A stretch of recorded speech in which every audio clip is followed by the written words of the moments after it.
उपाध्यक्ष के रूप में नरेंद्र नारायण यादव का निर्विरोध निर्वाचन की घोषणा की जाएगी। साथ ही कई संशोधन बिल लाए जाएंगे।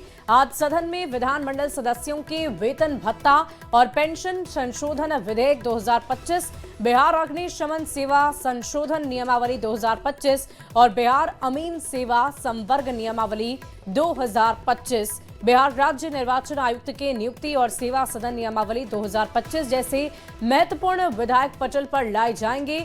विधानसभा से इस पूरी खबर को लेकर अधिक जानकारी दे रहे हैं न्यूज 18 संवाददाता रवि एस नारायण। बिहार विधानसभा के कार्यवाही का आज चौथा दिन है और आज बेहद अहम दिन माना जा रहा है, क्योंकि राज्यपाल के अभिभाषण पर आज से जो है वाद विवाद और इस पर सरकार का जो जवाब है वो आएगा। और इसके साथ साथ सबसे महत्वपूर्ण बात यह है कि विधानसभा उपाध्यक्ष के रूप में जो चुनाव है वो है, इसकी घोषणा होगी। आपको बता दें कि नरेंद्र नारायण यादव जो है उनका निर्विरोध चुना जाना तय है और इसकी घोषणा जो है वो विधानसभा में आज होगी। और उसके बाद यहाँ पे कई अहम संशोधन जो बिल हैं वो भी लाए जाएंगे। आपको बता दें कि बिहार विधानसभा में आज के दिन जो संशोधन बिल लाए जाने हैं उसमें आपको बता दें कि सदस्यों के वेतन भत्ता और पेंशन संशोधन नियमावली 2025 लाया जाएगा। बिहार अग्निशमन सेवा संशोधन नियमावली 2025, बिहार अमीन संवर्ग नियमावली जो है वो इसमें लाया जाएगा और राज्य निर्वाचन आयुक्त की जो नियुक्ति है और सेवा शर्तें हैं इसकी नियमावली जो है वो आज विधानसभा में लाई जाएगी। तो आज का दिन जो है वो बेहद खास रहेगा, जहां पे राज्यपाल के अभिभाषण के बाद वाद विवाद देखा जाएगा। माना जा रहा है कि विपक्षी के जो तेवर हैं वो सख्त होने वाले हैं और साथ साथ यहाँ पे जो उपाध्यक्ष है नरेंद्र नारायण यादव की, उसकी उपाध्यक्ष के रूप में घोषणा होगी। कैमरा पर्सन संत के साथ रवि एस नारायण, न्यूज 18 पटना। और देखिए इस पूरी खबर के अधिक जानकारी के साथ न्यूज 18 संवाददाता विधानसभा परिसर से रवि एस नारायण हमारे साथ एक बार फिर लाइव जुड़ रहे हैं। रवि, क्या तस्वीरें आज विधानसभा परिसर में देखने को मिल सकती हैं? हलचल क्या अभी से ही बढ़ती हुई नजर आ रही है? विधायकों के आगमन का सिलसिला क्या शुरू हो चुका है?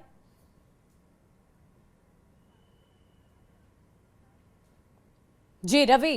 जी बिल्कुल, विधायकों का आने का जो सिलसिला है वो शुरू हो चुका है और 11 बजे से विधानसभा की जो कार्रवाई है शुरू होगी। और आज आपको बता दें कि 5 दिनों तक चलने वाली विधानसभा की जो कार्रवाई है उसका आज चौथा दिन है और कल विधानसभा की कार्रवाई समाप्त होनी है।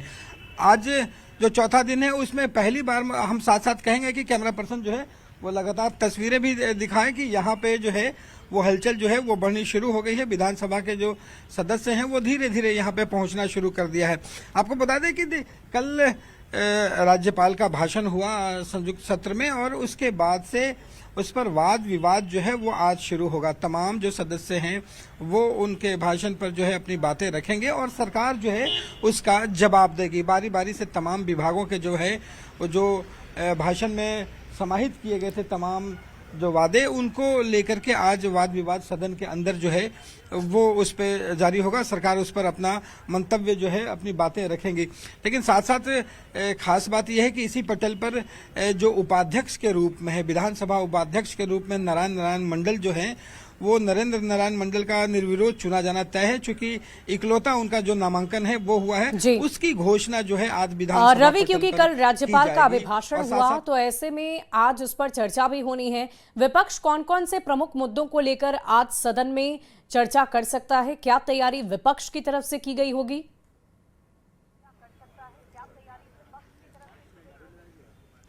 देखिए, जिस तरीके से राज्यपाल का अभिभाषण हुआ है और उसके बाद उस पर जो आज चर्चा होनी है और उस चर्चा में विपक्ष जो है वो माना जा रहा है कि आज पहला मौका होगा जहां पे विपक्ष खुलकर अपनी बातें रखेगा। और आज और कल 2 दिन है तो माना जा रहा है कि विपक्ष जो है वो सरकार को घेरने की कोशिश करेगी। और जो जानकारियां मिल रही हैं उसके मुताबिक लॉ एंड ऑर्डर को लेकर के सरकार पर जो है वो विपक्ष सख्ती बरतने की तैयारी की है। उनका मानना है कि सरकार को घेरने की कोशिश करेगी आंकड़ों के जरिए कि यहाँ पे आपराधिक घटनाएं जो हैं वो पिछले कुछ दिनों में किस तरह से बढ़ी हैं, इसे लेकर के जो सरकार है, मंत्री जो है वो भी अपने जवाब देने की पूरी तैयारी की है। आपको बता दें कि ये एक रिपोर्ट और आनी है। यहाँ पे कल जब राज्यपाल का अभिभाषण चल रहा था तो उसमें माइक खराब हुई थी, जिसके कारण बड़े सवाल खड़े हुए थे। विधानसभा अध्यक्ष ने सख्ती दिखाई है और उन्होंने कहा है कि 24 घंटे के अंदर इसका रिपोर्ट आना चाहिए और इस पर सख्त कार्रवाई होनी चाहिए। तो वो रिपोर्ट भी आज जो है वो होगी और इस पर कार्रवाई होगी। तो ये तमाम जो आज का जो दिन है बड़ा विशेष है, क्योंकि विपक्ष जो है वो सवाल खड़े करेगी और देखना होगा कि कितनी मजबूती से सदन के अंदर जो है सवाल खड़े करते हैं। चलिए, इस पूरी खबर पर आप लगातार नजर बनाए रखें रवि, हम फिर आपसे जुड़ेंगे और पूरी जानकारी लेंगे। बहुत बहुत शुक्रिया आपका हमारे साथ जुड़ने के लिए। बढ़ते आगे, केंद्रीय जांच एजेंसी एनआईए की कार्रवाई, बिहार सहित 22 ठिकानों पर सर्च ऑपरेशन चल रहा है। बड़ी खबर आपको इस वक्त की बता रहे हैं, केंद्रीय जांच एजेंसी एनआईए की तरफ से कार्रवाई की जा रही है। बिहार सहित 22 अलग अलग ठिकानों पर सर्च ऑपरेशन चलाया जा रहा है। बड़ी खबर आपको बता दें, एनआईए की तरफ से ये एक्शन। और देखिए, इस पूरी खबर के एक जानकारी के साथ न्यूज 18 संवाददाता शंकर आनंद हमारे साथ फोन लाइन पर हैं। शंकर, क्या कुछ जानकारी है? 22 ठिकानों पर सर्च ऑपरेशन चल रहा है, किस संदर्भ में यह सर्च ऑपरेशन है और साथ ही बिहार में कहां पर ये ऑपरेशन शुरू किया गया है? देखिए, केंद्रीय जांच एजेंसी एनआईए के द्वारा अभी 22 लोकेशन पर सर्च ऑपरेशन की कार्रवाई को अंजाम दिया जा रहा है। ये जो 22 लोकेशन है वो हरियाणा और बिहार के लोकेशन हैं। और जिस तरह से अभी पिछले कुछ समय के दौरान में देखने को मिला था कि वो काफी जो ऐसे आर्म्स की ट्रैफिकिंग करने वाला, जो आर्म्स की जो तस्करी करने वाले कई ऐसे आरोपी जो हैं, उसका कनेक्शन बिहार और हरियाणा से जुड़ा और देखने को भी मिला। जिस तरह से अभी टेरर मॉड्यूल मामले में भी जांच एजेंसी एनआईए की टीम जांच कर रही है। और टेरर मॉड्यूल की अगर बात करें तो जिस तरह से व्हाइट कॉलर टेरर मॉड्यूल, जिसका संबंध जो है उस मॉड्यूल का दिल्ली ब्लास्ट से भी था, तो उस मामले की जांच पड़ताल के दौरान में ऐसा पाया गया कि कुछ जो ऐसे आर्म्स की जो तस्करी करने वाले जो हैं उसका कनेक्शन भी इस मामले में जुड़ता नजर आ रहा था। और जिस तरह से बिहार और हरियाणा में कई आरोपियों का कनेक्शन जुड़ा, लिहाजा इन तमाम मामलों की गंभीरता को देखते हुए उसको विस्तार से खंगालने के लिए आज जांच एजेंसी की टीम सर्च ऑपरेशन की कार्रवाई को अंजाम दे रही है। और ये सर्च ऑपरेशन के दौरान में हालांकि भी बिहार के किन किन जगहों पर की जा रही है उस लोकेशन का नाम अभी नहीं बताया जा रहा है, क्योंकि ये मामला जो है टेरर एक्टिविटी से जुड़ा हुआ है, आर्म्स के सप्लाई करने वालों से जुड़ा हुआ है। तो उस लोकेशन पे अभी जांचकर्ता की टीम अभी मौके पे मौजूद है, तो अभी इसलिए उस लोकेशन के बारे में भी जानकारी अभी साझा नहीं की जा रही है। जांच एजेंसी के जो हमारे सूत्र हैं उनका कहना है कि थोड़ी देर के बाद जब अलग अलग जगहों पे जब जांच करने वाली टीम पहुंच जाएगी, वहां से तमाम सबूतों को इकट्ठा करेगी, उसके बाद औपचारिक तौर पे उन तमाम लोकेशंस और जो जिन जिन लोगों के यहाँ पे सर्च हो रहा है उसके बारे में जानकारियों को इकट्ठा किया जाएगा और बताया जाएगा। तो थोड़ा सा इंतजार करना होगा। तकरीबन 1 घंटे के बाद उन तमाम जानकारियों को जांच एजेंसी के द्वारा औपचारिक तौर पर बताया जाएगा। चलिए, बहुत बहुत शुक्रिया शंकर हमारे साथ जुड़ने के लिए, तमाम जानकारी के लिए। और देखिए, बिहार विधानसभा के डिप्टी स्पीकर का चयन तय हो गया है। सीएम नीतीश कुमार के करीबी नेता नरेंद्र नारायण यादव डिप्टी स्पीकर होंगे। केवल नरेंद्र नारायण यादव का ही नामांकन इस पद के लिए हुआ है। 3 दिसंबर को नामांकन का वक्त 12 बजे तक था और केवल उनका ही नामांकन हुआ था। इसे देखते हुए उनका बिहार विधानसभा का डिप्टी स्पीकर बनना तय है और आज इसका औपचारिक रूप से ऐलान भी कर दिया जाएगा। नरेंद्र नारायण यादव मधेपुरा की आलमनगर विधानसभा सीट चुनाव जीतकर विधानसभा तक पहुंचे हैं।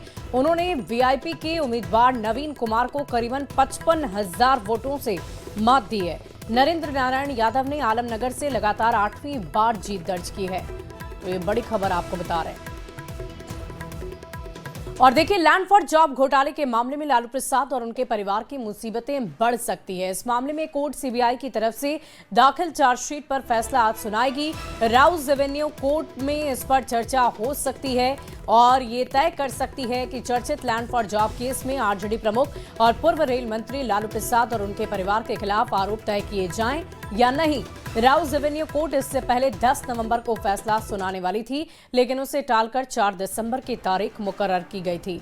मामला उस समय का है जब लालू प्रसाद 2004 से 2009 तक देश के रेल मंत्री थे। जांच एजेंसी सीबीआई का आरोप है कि रेलवेज के waste central zone Jabalpur Madhya Pradesh में ग्रुप डी के कई लोगों की नौकरी इस शर्त पर दी गई कि वे या उनके परिवार वाले अपनी जमीन लालू प्रसाद के परिवार या उनसे जुड़े लोगों के नाम कर दें। सीबीआई ने इस केस में लालू प्रसाद, उनकी पत्नी वर्मानी और पूर्व बिहार मुख्यमंत्री राबड़ी देवी और उनके बेटे और पूर्व उप मुख्यमंत्री तेजस्वी यादव सहित कई अन्य लोगों के खिलाफ चार्जशीट दायर की है। आरोप है कि नियमों को ताक पर रखकर भर्तियां की गई, जिससे ये भ्रष्टाचार और साजिश का मामला बनता है।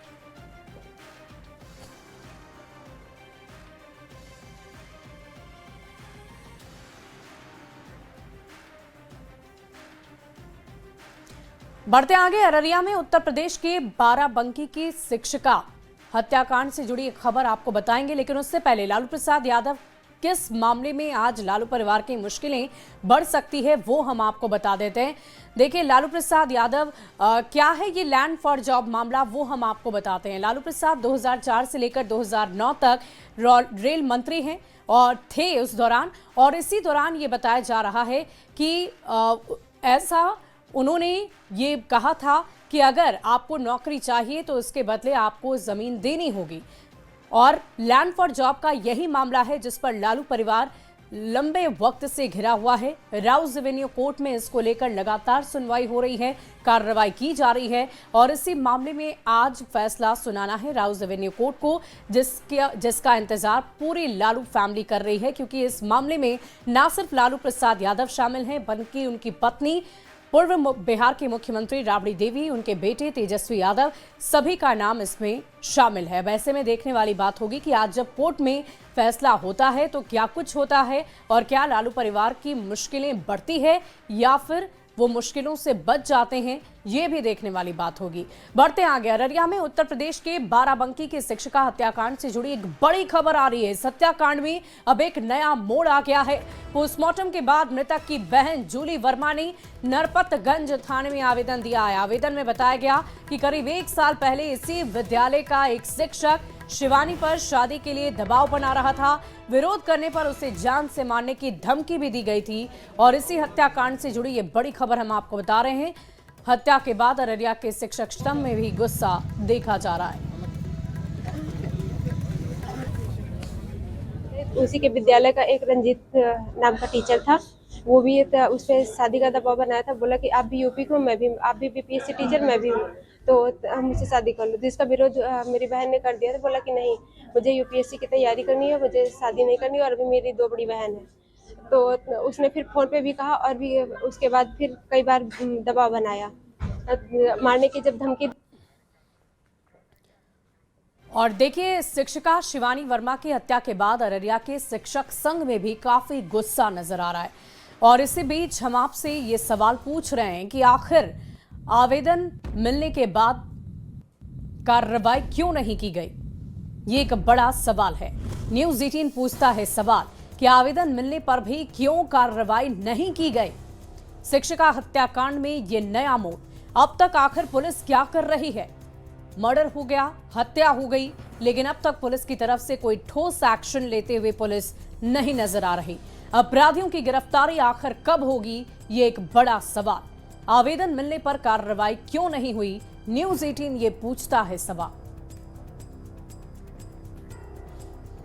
वहीं शिक्षिका शिवानी वर्मा की हत्या के बाद अररिया के शिक्षक संघ में भी गुस्सा नजर आ रहा है। शिक्षकों ने कैंडल मार्च निकालकर इस घटना का विरोध किया है। उन्होंने पुलिस से हत्यारे की गिरफ्तारी कर सजा दिलवाने की मांग की है।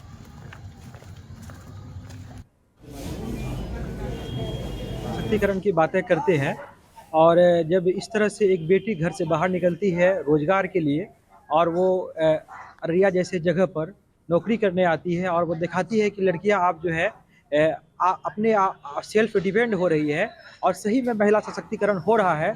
और इस महिला सशक्तिकरण को जो चुनौती दिया जाता है, एक कहा जाए कि जो है एक ऐसे लुच्चे लफंगों के द्वारा, और उसका जो है दिन दहाड़े सड़क पर हत्या कर दिया जाता है, तो इससे कहीं न कहीं महिला सशक्तिकरण पर एक बड़ा चोट लगता है।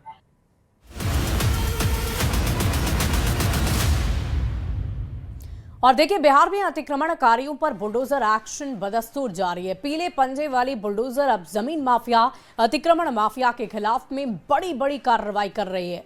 मोतिहारी के केसरिया गोईची गांव में सरकारी जमीनों पर अतिक्रमण करना काफी महंगा पड़ गया। जिला प्रशासन की टीम ने बुलडोजर चलाकर अतिक्रमण कि जगह को खाली करवाया है। जिला प्रशासन की तरफ से पहले नोटिस दी जा रही है और नोटिस का जवाब नहीं मिलने पर उन पर बुलडोजर चलवाकर उसे खाली कराया जा रहा है। और देखिए, अतिक्रमण हटाओ अभियान के तहत मोतिहारी के पकड़ी दयाल के चोरमा बांकीपुर चौक के आगे पठान टोला में अवैध रूप से बन रहे मकान को अतिक्रमण मुक्त कराया गया। इस कार्रवाई के दौरान अधिकारियों के साथ भारी संख्या में पुलिस बल की तैनाती की गई थी। मकान को सरकारी जमीन पर अवैध रूप से बनाया जा रहा था, जिसे बुलडोजर चलाकर तोड़ दिया गया है। अच्छा, यानी साल भर से ज़्यादा हो गया। हाँ। फिर उसका रजिस्ट्री कराने के बाद हम अपना काम शुरू। हाँ। ज़मीन 10 कट्ठा है टोटल। अच्छा। हाँ। जिसे 5 कट्ठा डॉक्टर हुसैन साहब का है, 3 कट्ठा फिरोज फल दुकान, 2 कट्ठा हम लिए। तब हमने काम शुरू करा। अच्छा। नोटिस आया था तो हम गए सीओ साहब के पास, अपना डॉक्यूमेंट दिए थे। हाँ। तो क्या बोले सीओ साहब? वो मिले नहीं, 2 बार तो गए लेकिन मिले नहीं हम। अच्छा। आज अचानक नोटिस आया, 2 दिन पहले हमको मिला कि 3 तारीख को आपको हटाना होगा। और अब बात बिहार के बदलते मौसम के मिजाज की करते हैं। बिहार में तेजी से मौसम का मिजाज बदल रहा है। लगातार ठंड का प्रभाव देखा जा रहा है। बिहार में दिसंबर के तीसरे सप्ताह तक कड़ाके की ठंड बढ़ जाएगी। उत्तर बिहार में कुहासे का असर देखा जा रहा है। विजिबिलिटी लगातार कम होती जा रही है। बिहार के लगभग 10 जिलों में तापमान 11 डिग्री सेल्सियस तक पहुंच चुका है। मौसम के मिजाज को लेकर अधिक जानकारी दे रहे हैं न्यूज 18 संवाददाता रवेश नारायण। में लगातार मौसम जो है वो बदल रहा है और ठंड जो है वो लगातार बढ़ रही है। आपको बताऊं कि मौसम विभाग ने जो जानकारी दी है उसके मुताबिक बिहार में दिसंबर के तीसरे हफ्ते से जो है वो ठंड जो है वो कड़ाके की पड़नी शुरू हो जाएगी। हालांकि ठिठुरन जो है अभी से शुरू हो गई है और बिहार के लगभग 10 ऐसे ज़िले हैं जहां का तापमान 11 डिग्री सेल्सियस से कम हो गया है। सबसे ज़्यादा जो है पिछले दिनों भागलपुर में देखा गया, जहां पे 8 डिग्री सेल्सियस जो है वो तापमान देखा गया है। मौसम विभाग ने बताया है कि अगले कुछ दिनों में तापमान जो है वो 2 से 3 डिग्री गिर सकता है, लेकिन ठीक उसके बाद दूसरे से तीसरे हफ्ते में अगर देखेंगे तो बताया गया है कि कड़ाके की ठंड जो है वो पड़ेगी। हाँ, ठंड बढ़ गया है सर। ठंडा में ऐसे सोते हैं, ये जो परियाव का करेंगे, ये जो सोते हैं, ये जो खाना उना बनाते हैं, खाते हैं। और जो यहाँ बनता था रात में सोने के लिए शेड, वो नहीं मिला, अभी नहीं बना है। मिलता है तो आधार कार्ड रहता है तो मिलता है, सोने देता है, ना तो नहीं सोने देता है, तो हम आके सोते हैं रात में। अभी ठंड तेजी से बढ़ रहा है। तेजी तो बहुत बढ़ रहा है।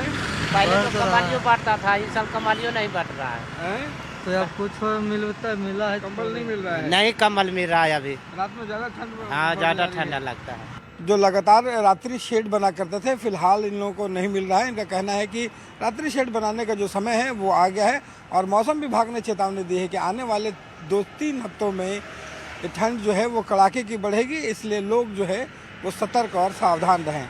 कैमरा पर्सन संत के साथ रवेश नारायण, न्यूज़ 18 पटना।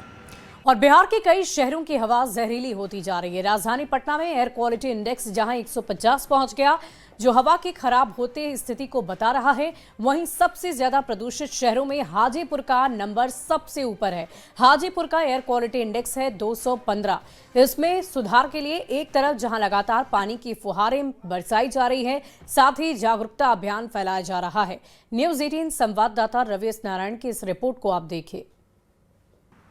प्रदूषण जो है वो लगातार बढ़ता जा रहा है और जो हवा है वो जहरीली होती जा रही है। और इन आंकड़ों में ज़रा देखिए कि एयर क्वालिटी इंडेक्स जो है वो लगातार जो है वो ख़राब होता जा रहा है। और आपको बताएं कि बिहार के कई ऐसे शहर हैं जहां पे एयर क्वालिटी इंडेक्स की जो स्थिति है वो ख़तरनाक होती जा रही है।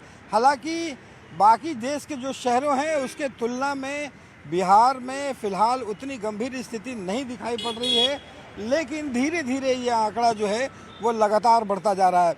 आपको बता दूं कि पटना के विधानसभा के आसपास के जो इलाके हैं वहाँ पे एयर क्वालिटी इंडेक्स जो है वो लगभग 150 पहुँच चुका है और ये जो है वो मीडियम रेंज में है, जहाँ पे बता सकते हैं कि ये स्वास्थ्य के लिए बिल्कुल हानिकारक है।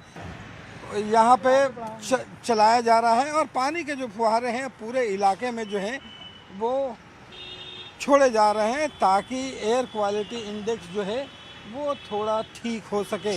और ये तस्वीरें जो हैं वो कोशिश की जा रही हैं, आपको बता रही हैं कि लगातार जो है विभाग के तरफ से जो डिपार्टमेंट है उसकी तरफ से कोशिश की जा रही है, लोगों में भी अवेयरनेस बढ़ाया जा रहा है ताकि यहाँ पे जो एयर क्वालिटी इंडेक्स जो प्रदूषण है जो लगातार ख़राब होते आंकड़े हैं उसे ठीक किया जा सके। लगातार यहाँ पे एयर क्वालिटी इंडेक्स में पटना जो है फ़िलहाल कई इलाके हैं जहाँ पे एयर क्वालिटी इंडेक्स 150 तक पहुँच गया है। लोगों को सतर्क किया जा रहा है, खुद सावधान रहें और प्रदूषण जो है उससे भी फैलाने से बचें। कैमरा पर्सन संत के साथ रवि एस नारायण, न्यूज़ 18 पटना। और इस बीच पटना से एक बड़ी खबर का रुख करेंगे। पीएमसीएच में जूनियर डॉक्टर्स की हड़ताल है। मारपीट से नाराज जूनियर डॉक्टर हड़ताल पर चले गए। मरीज के परिजनों ने डॉक्टर के साथ मारपीट की थी। अस्पताल में ओपीडी सेवा के साथ इमरजेंसी सेवा भी ठप रख दी गई है। आज हड़ताल पर हैं जूनियर डॉक्टर। इस पूरी खबर की अधिक जानकारी के साथ न्यूज़ 18 संवाददाता रजनीश हमारे साथ फोन लाइन पर हैं। रजनीश, क्या जानकारी है? डॉक्टर्स क्या मांग कर रहे हैं? देखिए, दूसरे दिन भी जूनियर डॉक्टर जो है हड़ताल पर हैं और काफी आक्रोशित हैं। इधर जो मरीज के परिजन हैं वो भी कल हंगामा किए थे, नाराज थे। एक तरफ से कहा जाए तो कल मरीज की मौत के बाद जो है डॉक्टरों ने आरोप लगाया है कि मरीज के जो परिजन है वो पिटाई कर दिए थे डॉक्टर को ऑन ड्यूटी।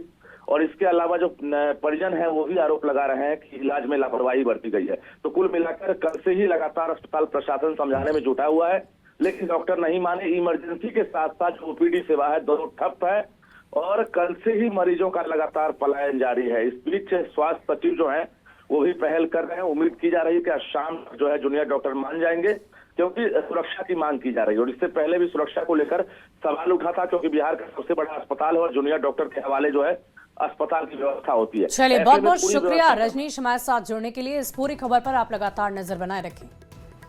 और फिलहाल इस बुलेटिन में